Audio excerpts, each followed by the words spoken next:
Si on me pose la question, si tu es loin, où tu passeras l'éternité? Sans douter, je dirais au ciel. Ce n'est pas de l'orgueil.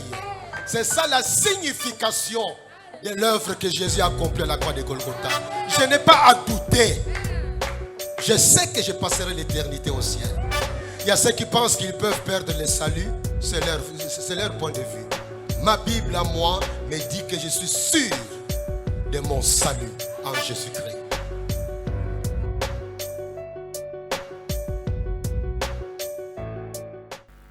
Je rends grâce à Dieu ce matin pour cette opportunité.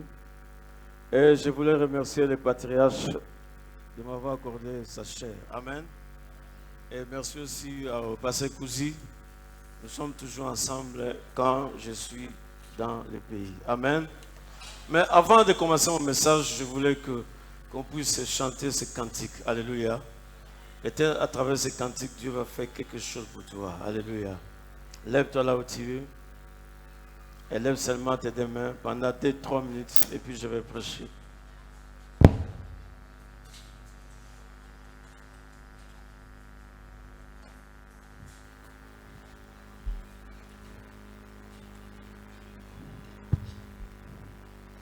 Do sol.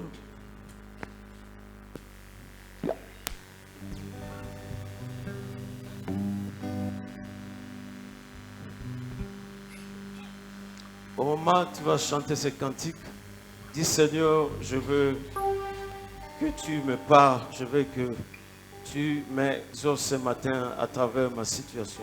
Chacun a sa situation, chacun a son problème.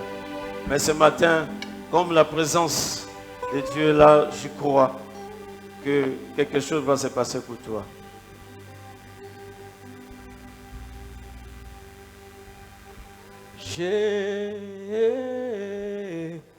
Jésus, tu as les paroles de la vie, à qui rend-nous,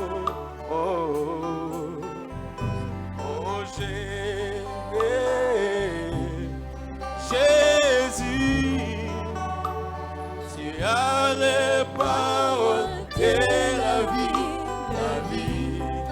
à qui rend-nous.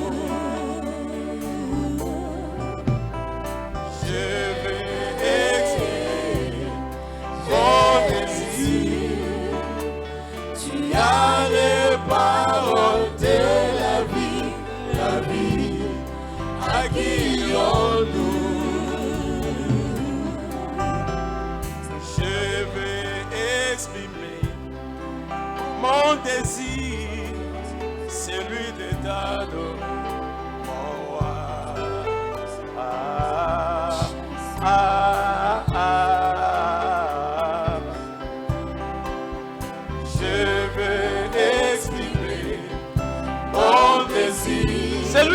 C'est lui de t'adorer. Alléluia.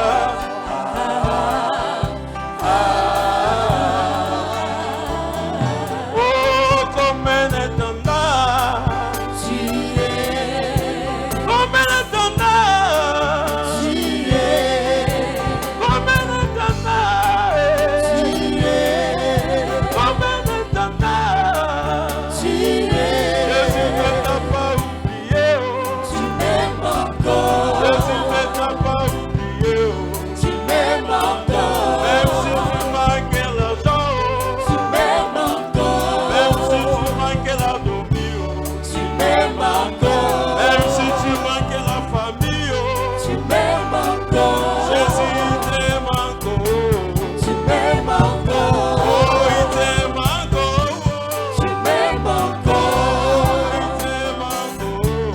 Tu m'aimes encore. Même si ta famille t'a abandonné. Tu m'aimes encore. Même si les gens t'ont rejeté.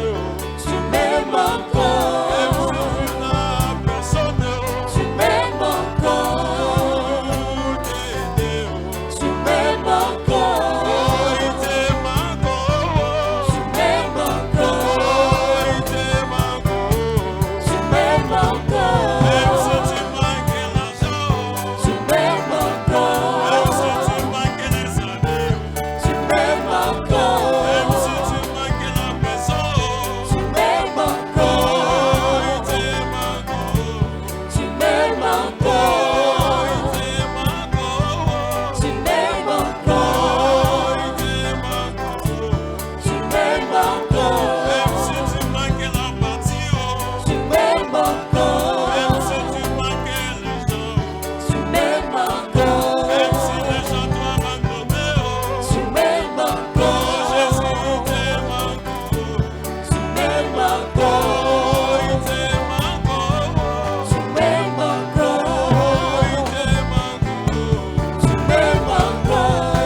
Je vais exprimer. Exprime ce matin ton désir. Mon désir. Il est attentif à t'écouter ce matin. Même si tu as perdu l'espoir, laisse-moi te dire, c'est Dieu. Il est capable de tout. Il est capable de te restaurer ce matin. Il est capable de te consoler ce matin. Je vais exprimer mon désir. Mon désir. Même si tu es malade, il n'a pas changé. Il est le même hier, aujourd'hui et éternellement. Si tu crois ce matin, si tu as la foi, il va te guérir. Oh, je vais exprimer. Mon désir, c'est lui. C'est lui de t'adorer.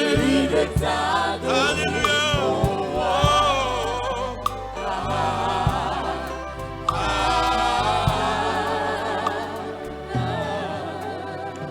Merci Seigneur.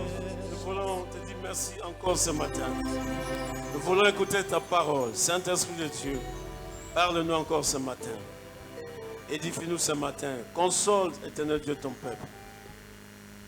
Peut-être quelqu'un est venu découragé, fatigué ce matin. Peut-être quelqu'un est déjà fatigué de sa situation, de sa maladie. Père, je prie que tu nous édifies ce matin, que tu nous consoles et que tu nous exauces ce matin dans le nom de Jésus. Merci pour ta parole. Dans le nom de Jésus. Amen. Est-ce que tu peux acclamer pour ce cri de joie? Alléluia. Amen. C'est quand on le chante d'Abidjan, les gens pleurent parce que c'est une manière d'exprimer au Seigneur ton désir. Alléluia. On nous dit que la prière est une communication entre Dieu et l'homme basée sur la parole de Dieu. Alléluia. Il y a le seul moyen de parler avec Dieu, c'est dans la prière. Amen. Nous allons lire notre premier texte ce matin, Hébreux 11, versets 1 à 3.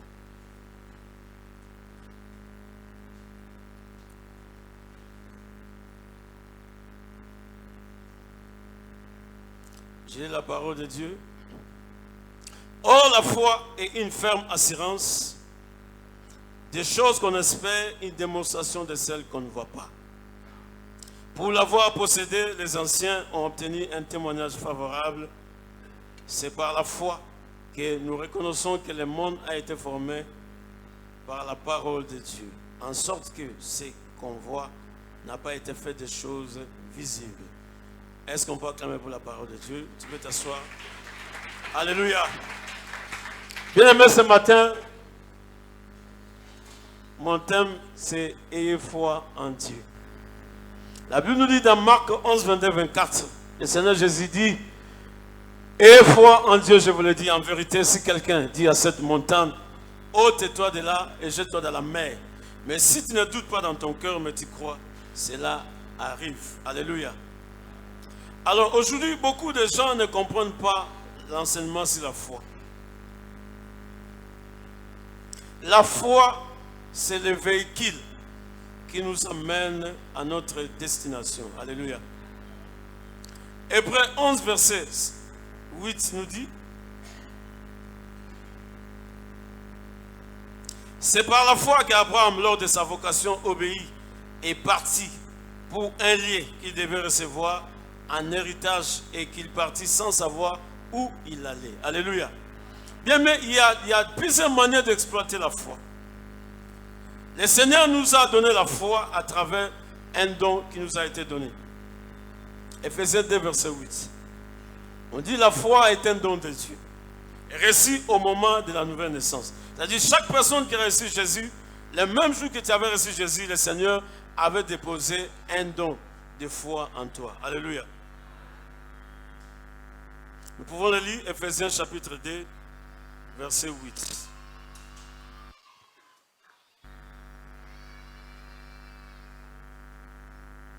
J'ai la parole de Dieu. Car c'est par la grâce que vous êtes sauvés, par le moyen de la foi. Et cela ne vient pas de vous, c'est le don de Dieu. Alléluia. La foi, c'est un don que Dieu a déposé en nous. Alléluia. Maintenant, lorsque Dieu dépose ce don de foi en toi, Ce n'est plus Dieu qui va venir encore pour venir faire pour toi. Alléluia. Maintenant, c'est à toi maintenant de faire, d'utiliser ou d'exploiter ces dons de foi. Alléluia.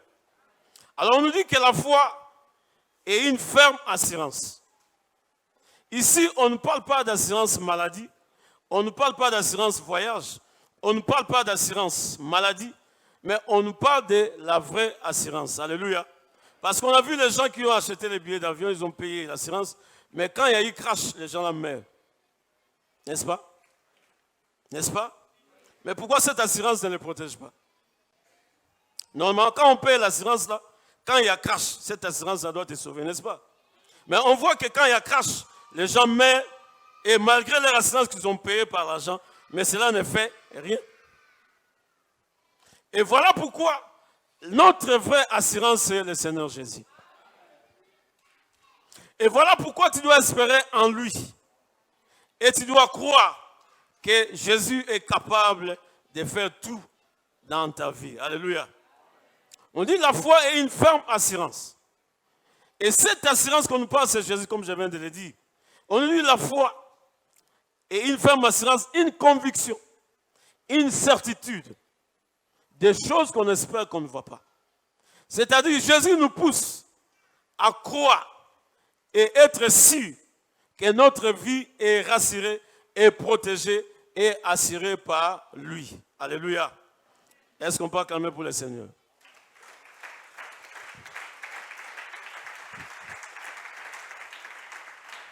Il dit des choses qu'on espère qu'on ne voit pas. Bien, mais quand on prie, on demande à Dieu, est-ce qu'on voit ces choses? Ces choses restent encore invisibles, n'est-ce pas? On nous dit que la prière marche avec la foi. Parce que quand tu demandes à Dieu, tu ne vois pas encore ces choses. Maintenant, pour que ces choses deviennent réelles ou palpables dans ta vie, tu dois ajouter la foi. Est-ce que je parle à quelqu'un? La foi nous aide à réaliser ces choses pour que ces choses deviennent réelles. La foi nous aide à pousser ces choses, de quitter dans l'invisible et de devenir visibles. Alléluia. Est-ce qu'on peut acclamer pour le Seigneur? La foi est quelque chose de réel. Parce qu'on peut la posséder et on peut le toucher. Alléluia. Alléluia. Avoir la foi, c'est être sûr de ce que l'on espère et c'est être convaincu de la réalité de ce que l'on ne voit pas. La foi est donc une assurance, comme je viens de le dire, une certitude, une conviction ferme suivie d'une démonstration, c'est-à-dire une conviction suivie d'une action. Ici, on parle de démonstration, une démonstration de choses qu'on espère qu'on ne voit pas. La démonstration, ça veut dire l'acte et la parole. Quand tu te retrouves dans une situation où tu as besoin de quelque chose, mais tu n'en as pas, la Bible nous recommande de faire une démonstration, c'est-à-dire de faire l'acte et la parole, c'est-à-dire de croire à la parole de Dieu que ton problème est capable de recevoir la solution. Est-ce que je parle à quelqu'un? Est-ce que je parle à quelqu'un? Alléluia. Ici, on nous donne l'exemple de Naaman, 2 Rois chapitre 5, versets 1 à 15. Et on sait nous tous que Naaman avait la lèpre. Il était un officier supérieur de l'armée de la Syrie. Mais la Bible nous dit que Naaman avait cette maladie qu'on appelle la lèpre. Et cette maladie était incurable. Et Naaman ayant entendu par sa servante qu'il y a un homme de Dieu qui peut te guérir. Et Naaman est allé voir son supérieur pour lui dire, je vais aller dans ce pays-là pour aller voir quelqu'un. On me dit que la personne peut me guérir. Et le roi a écrit à son homologue pour dire, je t'envoie mon officier supérieur, il faut le guérir. Quand le roi a lu cette lettre, la Bible dit, il déchira ses vêtements. Il dit, qui suis-je? Est-ce que moi je suis Dieu pour te guérir? Mais la Bible dit, Élisée ayant entendu parler de cela, il a envoyé le message au roi et dit, envoie-moi cet homme ici. Alléluia. Et la Bible nous dit, lorsque Naaman partait vers Élisée, lui, son objectif était de rencontrer Élisée, de voir Élisée. Mais comme Élisée, ayant déjà connu sa situation, Et il avait eu les directives. Le Seigneur lui dit, dis seulement à cet homme qu'il a se laver pendant 7 fois dans le Jourdain. Alléluia. Maintenant, là où ça pose problème aujourd'hui, ce n'est pas parce qu'Élisée avait dit à Naaman d'aller se laver dans l'eau, c'est-à-dire tous les jours tu dois envoyer les gens d'aller se laver dans l'eau pour recevoir la guérison. Non. Ça, c'était une recommandation que Dieu a donnée à Élisée à cette époque, à ce moment. Parce que c'était un besoin à ce moment-là. Alléluia. Mais cela ne veut pas dire que je dois dire aux gens, allez se laver dans l'huile, tu seras guéri. Ça, c'est la fausseté. Alléluia. Dieu travaille d'une manière ou d'autre. Alléluia. Et quand Naaman a appris cela, la Bible nous dit que Naaman, il avait boudé. Il dit, moi, j'ai laissé des piscines. J'ai laissé de l'eau propre là-bas en Syrie. Et on me dit d'aller se laver dans l'eau sale. J'ai dit, non, non, non. Ça ne marche pas. Où? Et la Bible dit, Naaman commençait à retourner avec ses gars, avec sa suite. Mais arrivé quelque part, les gens ont dit à Naaman, mais on n'a pas vu quelque chose de grave que la personne t'a dit. Il a dit seulement, va te laver. Mais c'est simple.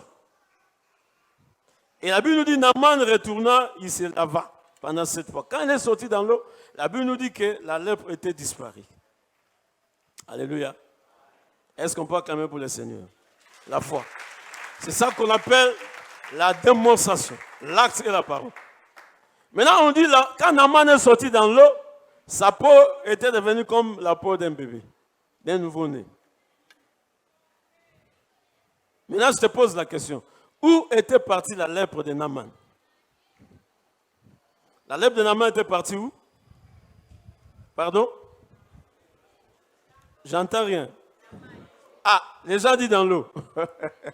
Alléluia. Vous avez échoué, ce n'est pas dans l'eau. Je vais te démontrer cela. Élisée dit à Géasi, va avec cet homme pour vérifier si tout est bien passé. Et quand Géasi est arrivé, Géasi a pris les choses de Naaman en cachette et il alla cacher cela. Alléluia. Et quand Géasi est revenu vers Élisée pour lui donner les rapports, voilà comment ça s'est passé. Et Élisée lui pose la question. Qu'as-tu as fait au bien de Naaman? Géasi dit, je n'ai pas touché, je n'ai pas pris. Alléluia. Et Élisée lui dit, quand tu prenais le bien de Naaman, mon esprit t'a vu. Comment Élisée avait vu cela? Comment Élisée avait vu cela? Dans l'invisible. Alléluia. Alléluia. Comme j'avais dit à Naaman, va te laver. Et il dit à Géasi, comme tu m'as désobéi, que la lèpre de Naaman tombe sur toi. Et la Bible nous dit automatiquement Géasi était devenu lépreux. Est-ce que Géasi était parti se laver dans l'eau? Voilà pourquoi la lèpre n'était pas restée dans l'eau. La lèpre était retournée dans le monde invisible. Ça commençait à errer. Ça commençait à chercher encore là où entrer. Alléluia. Est-ce qu'on peut acclamer pour le Seigneur? Mais ce même Élisée, à travers lui, le Seigneur a enlevé la lèpre. Et ce même Élisée encore a demandé cette lèpre de venir dans la vie de Géasi. Alléluia. On nous dit ceci. La foi est donc une assurance, une certitude, une conviction ferme suivie d'une démonstration, comme je viens de le dire. Ces bouts de phrases montrent que la foi est quelque chose de réel. Puisqu'on peut la posséder, la foi est donc une possession spirituelle qui permet de produire les résultats dans le monde physique. Alléluia. C'est-à-dire ta foi est capable de ramener la solution là où il y a un problème. Ta foi est capable de ramener la guérison là où il y a la maladie. Et aujourd'hui, les chrétiens congolais ne s'intéressent plus à la foi. Bien aimé, sans la foi, il est impossible d'être agréable à Dieu. Alléluia. Et c'est moi qui ai dit. On va lire ce verset-là.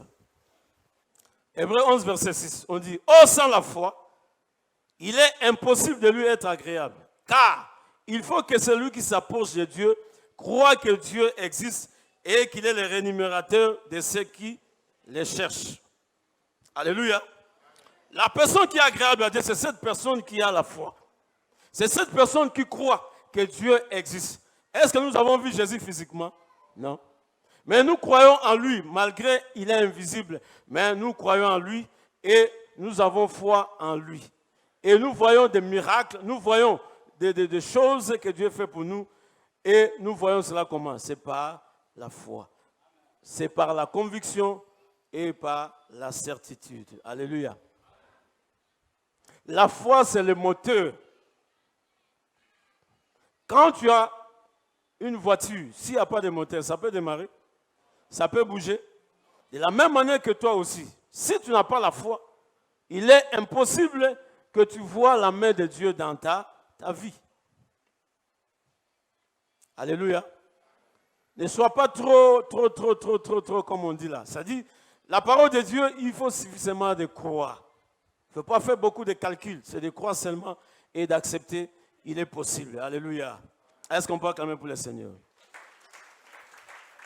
Nous allons lire Hébreux chapitre 11, versets 7 à 8.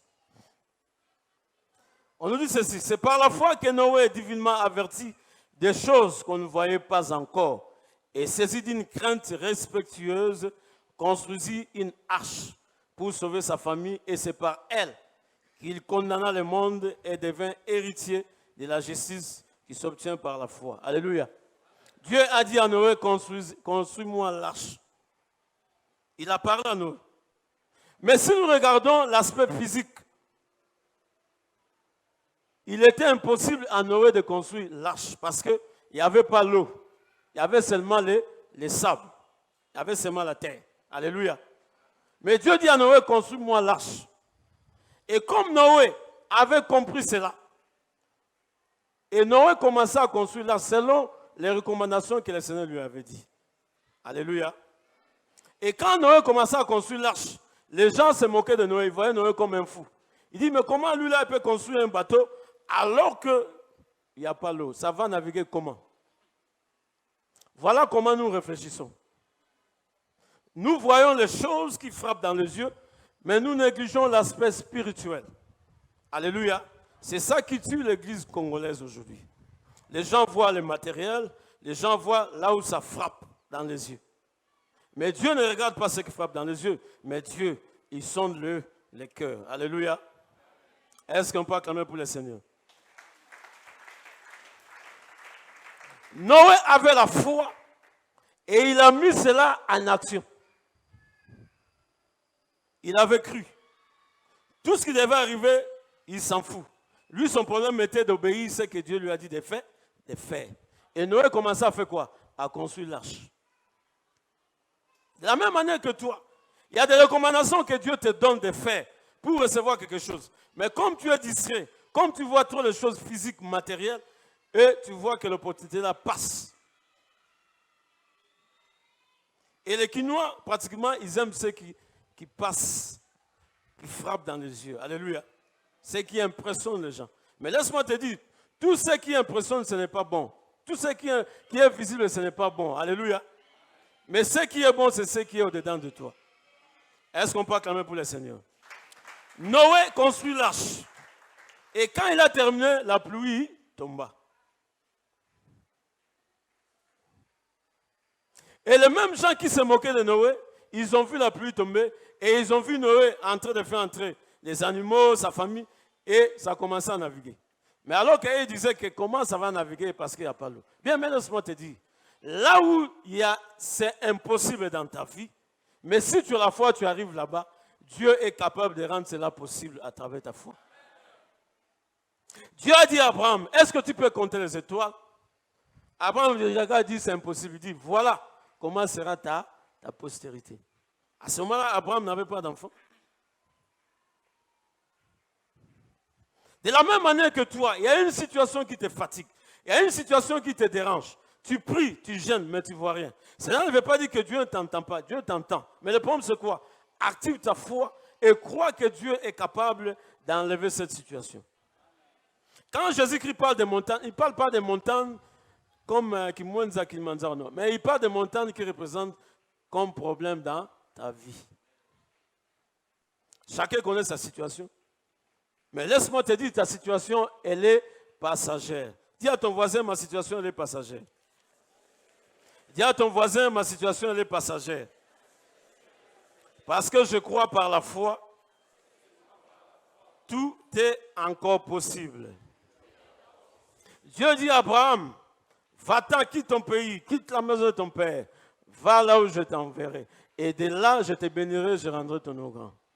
Tout cela était seulement des promesses. C'était encore invisible. N'est-ce pas?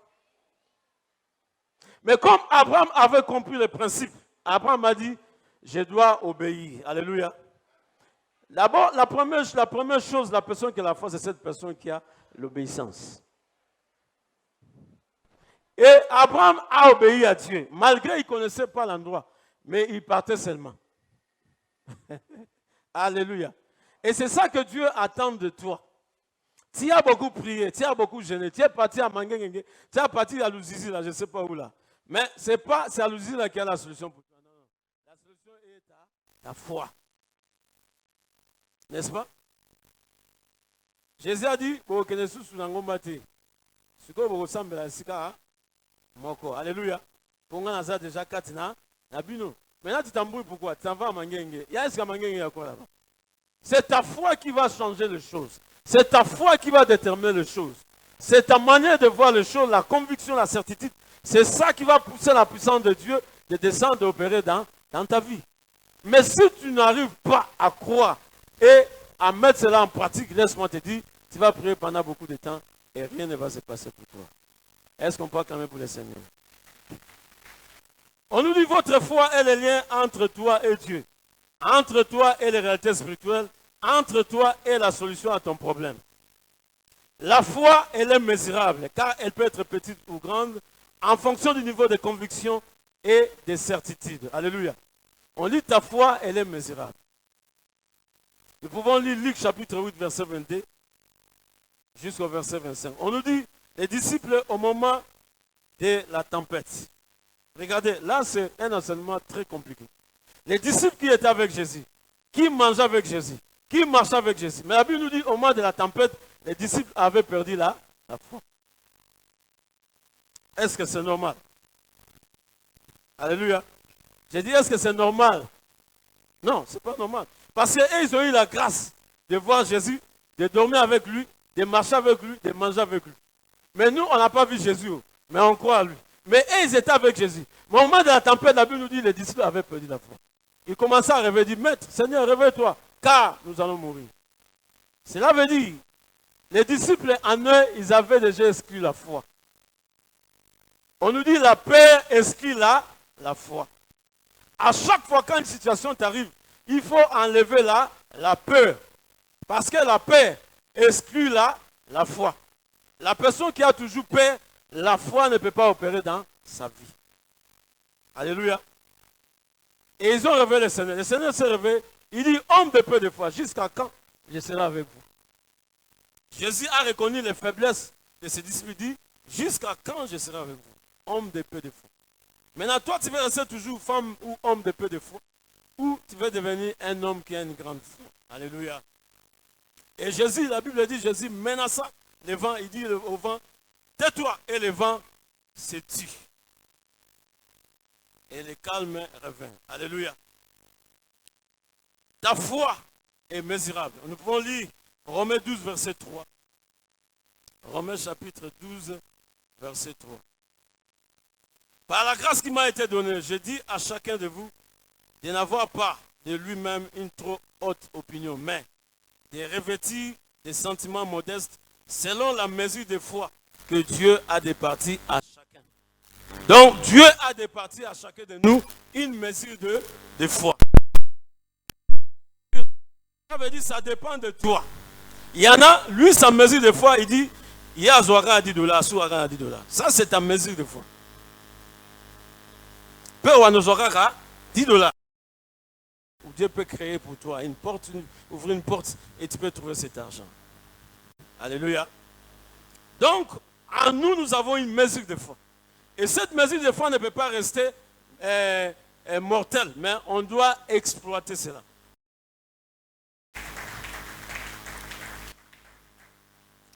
Tout ce qui a été prononcé existait déjà, visible ou invisible.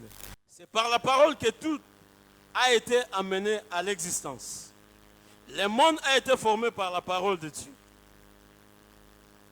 La matière a été formée par la parole de Dieu. L'univers a été formé par la parole de Dieu. C'est la parole qui est devenue chair. C'est la parole qui est devenue végétation. La parole est la source de toutes choses. Tout ce qui existe est issu de la parole de Dieu. La parole est l'existence puisqu'il en est ainsi. Tout ce qui a été prononcé existait déjà. Alléluia. C'est-à-dire au commencement quand Dieu a créé toutes choses, ces choses-là existaient déjà avant que nous venions dans ce monde. Il n'y a rien de nouveau à Dieu. Tout ce que nous vivons était déjà fait. Et tout ce que Dieu a fait, il y avait déjà la réponse à tout et chacun de nous. Est-ce qu'on peut acclamer pour le Seigneur?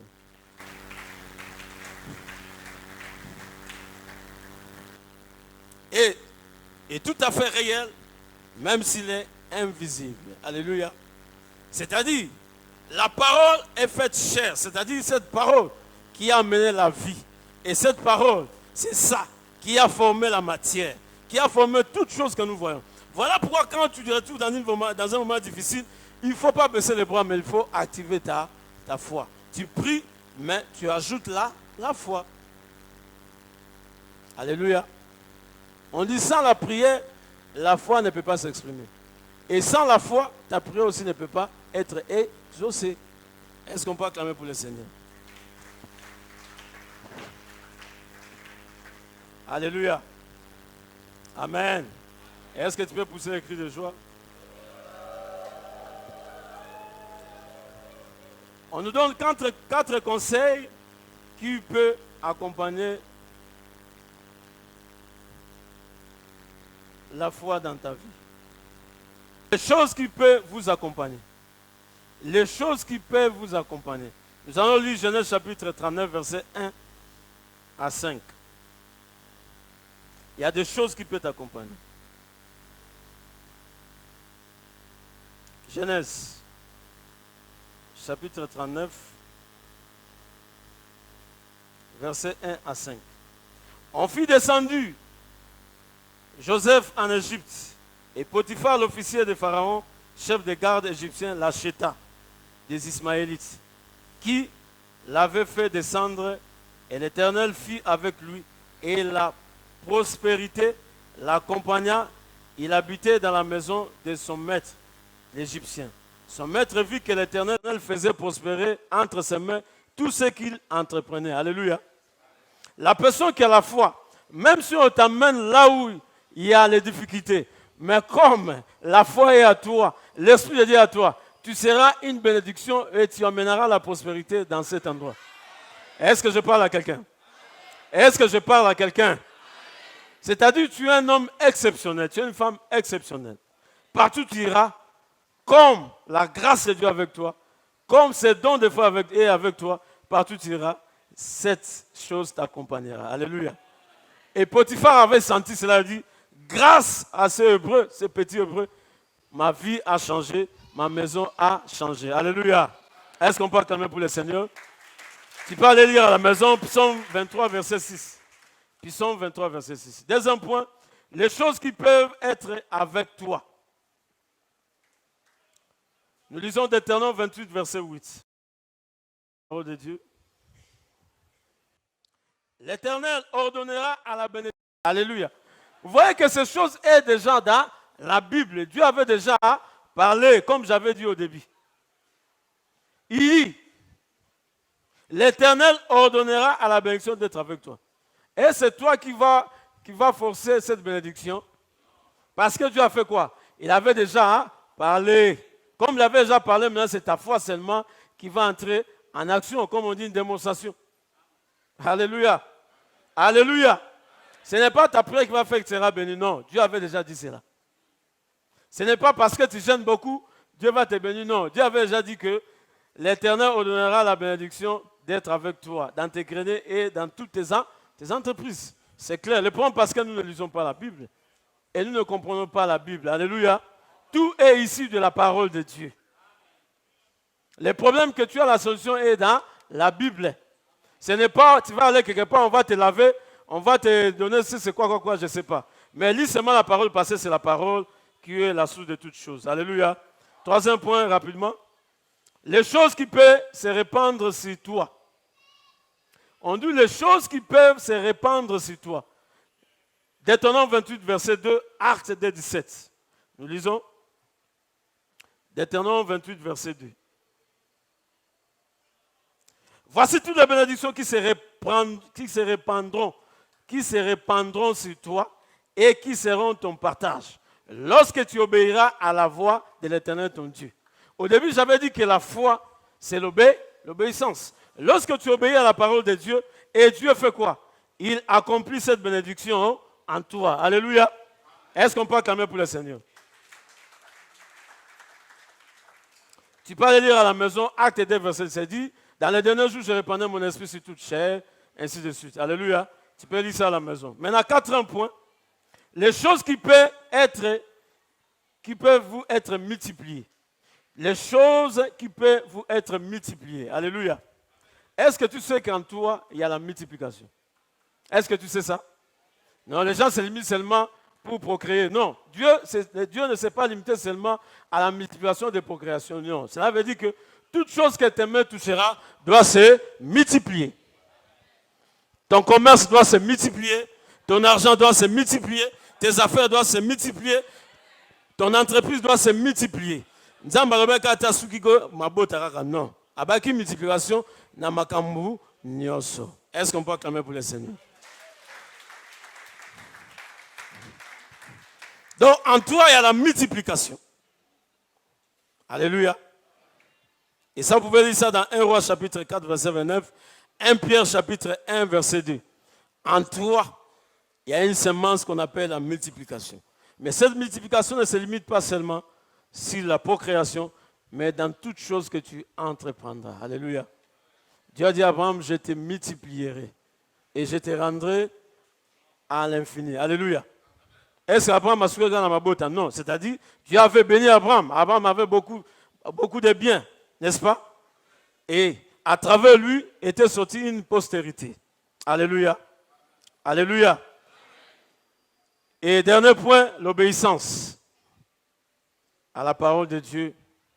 Beaucoup de gens négligent ce point.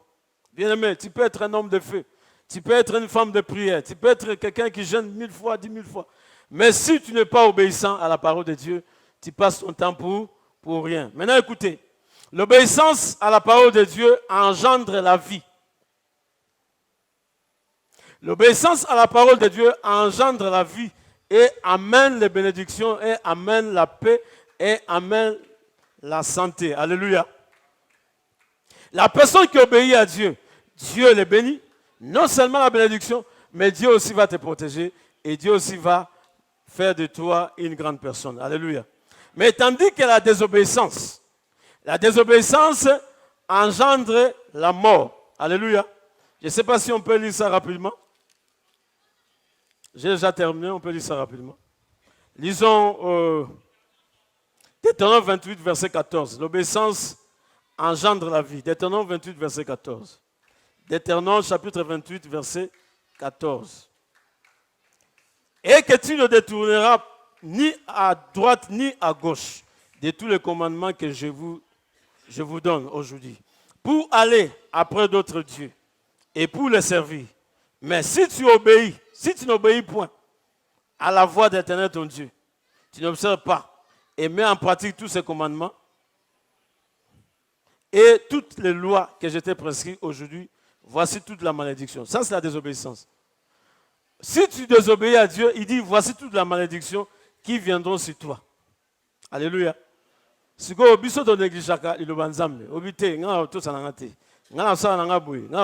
Alléluia. Mais Dieu a dit cela dans sa parole. Si tu obéis, ça va engendrer la vie, ça va amener la bénédiction. Mais si tu désobéis, ça va amener la malédiction, la mort. Alléluia. Est-ce qu'on peut acclamer pour la parole de Dieu? Je termine ici en disant, quelle que soit ta situation, quel que soit ton problème, ne crains pas, car Dieu est capable de tout. Car Dieu est capable de te donner la solution. Alléluia. Je te donne seulement un petit témoignage. Je suis parti au Burkina en mission en 2004. J'arrive là-bas, l'argent qui était avec moi est fini. Là où j'étais logé, à l'hôtel, là on me dit, monsieur, il faut faire sortir tes bagages. Je ne connaissais personne. Et quand on a fait sortir mes bagages dehors, j'étais en train de prier. J'ai dit non, je suis un homme de foi, je ne peux pas rester au dehors. Alléluia. Et je suis sorti dehors, il y a une femme qui passait, elle venait du marché. Oh, c'est une femme d'un pasteur. J'ai dit bonjour, madame, dit bonjour. J'ai dit, est-ce qu'on peut parler? Elle dit oui. J'ai dit, je me présente, je dis, je suis pasteur, mais l'Esprit de Dieu me dit que ton mari est pasteur. Mais je vois, ton église a des problèmes, tout. La dame m'a dit, tu es où? J'ai dit, je suis ici. Il dit, attends, je viens. La dame est partie voir son mari. Il a raconté, son mari a pris la voiture, il est venu me chercher à l'hôtel. Il dit, je cherche un pasteur congolais là, qui est là. Il dit, non, ces bagages c'est là, ces bagages c'est ça, ces bagages ça est là. Mais il est sorti un peu de... Et puis on m'a appelé, je suis venu. Quand j'arrive, il dit, tout ce que tu as dit à ma femme, c'est vrai, tu es un vrai homme de Dieu. Il a pris ma valise, il a mis dans sa voiture, il dit, allons chez. J'arrive chez lui, il dit, à partir d'aujourd'hui, moi, je vais payer ton logement. Alléluia. Il ne me connaissait pas. Il s'appelle Pasteur Bamouni. C'est lui qui m'avait introduit chez le pasteur Mamadou Karambiri. Alléluia. Mamadou Karambiri, c'est un grand homme de Dieu au Burkina Faso. Je présente sur l'église, c'est plus de 5000 membres.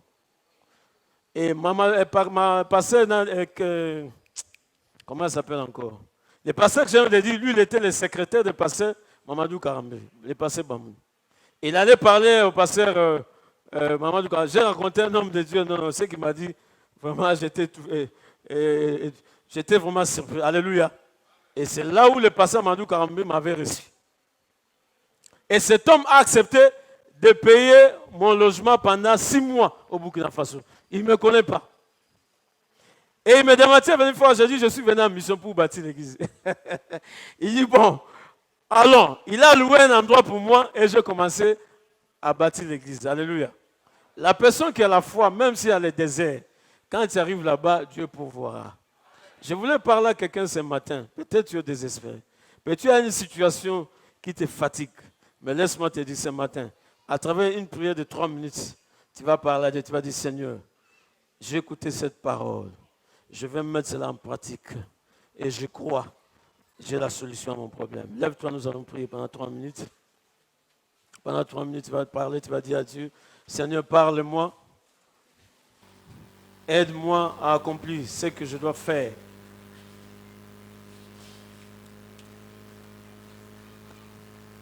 Merci. Tu vas dire à Dieu, comme ta parole dit, je veux activer ma foi. Et active ta foi. Même si tu as des cancers, même si tu as une maladie incurable, moi j'y crois ce matin, c'est Dieu est capable de te guérir. Alléluia. J'ai vu ce Dieu guérir les sidatiques dans mon ministère. J'ai vu ce Dieu guérir les femmes qui avaient le cancer de sang qu'on devait couper. Mais Dieu les a guéris. Alléluia. Je crois à ce que je dis. Sol. Parle à Dieu. Au moment où on chante, on dit pas seulement à Dieu. Pendant 3 minutes. Et regarde ton problème. Dis Seigneur, je veux avoir la solution à mon problème.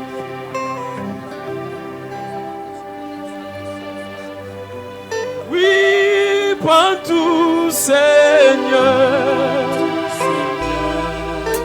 Oui, prends tout, Seigneur. Entre tes mains, j'abandonne tout avec bonheur. Levez-vous s'il vous plaît, vous êtes assis. Est-ce que tu peux lever tes 2 mains assis d'abandon? Dis Seigneur, je laisse tout entre tes mains. Ce matin, je vais expérimenter ta gloire, ta puissance, ta parole ce matin. Dis Seigneur, parle-moi ce matin. Seigneur, touche-moi ce matin. Seigneur, exauce-moi ce matin. Je suis fatigué de cette situation. Dis Seigneur, je suis fatigué de cette maladie. Je suis fatigué de cette pauvreté. Je suis fatigué de cette situation. Parle à Dieu, parle à Dieu. Et lève tes 2 mains d'abandon. Dis j'abandonne tout entre tes mains. Attends ma botte des athées. Dis-moi que ma botte des oya. Dis-moi que je ma botte. Yo so pour yo.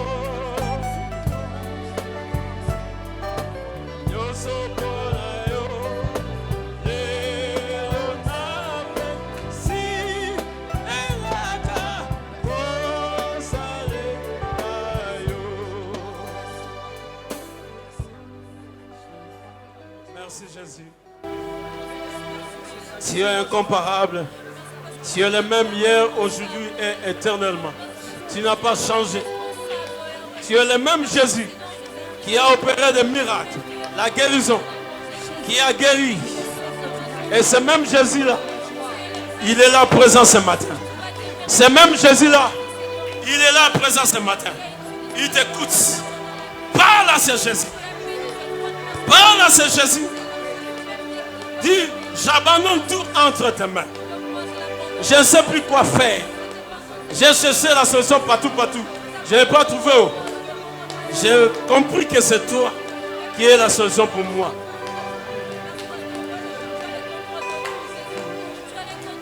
Même si tu n'avais pas la paix du cœur, mais ce Jésus est capable ce matin de te donner la paix du cœur. Il est capable, il est capable. Il est capable. Il est capable.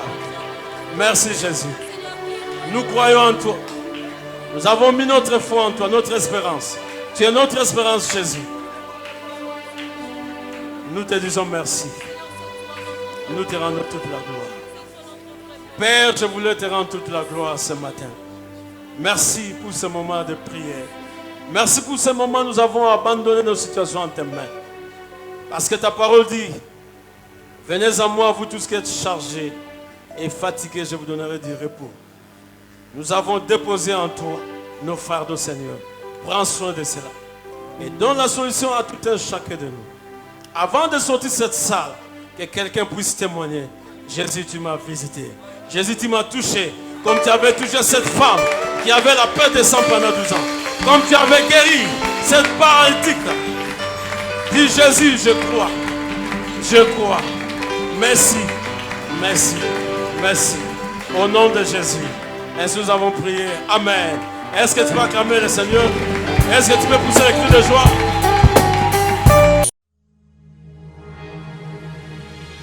Si on me pose la question, si tu es loin, où tu passeras l'éternité? Sans douter, je dirais au ciel. Ce n'est pas de l'orgueil. C'est ça la signification de l'œuvre que Jésus a accomplie à la croix de Golgotha. Je n'ai pas à douter. Je sais que je passerai l'éternité au ciel. Il y a ceux qui pensent qu'ils peuvent perdre le salut. C'est leur point de vue. Ma Bible à moi me dit que je suis sûr de mon salut en Jésus-Christ.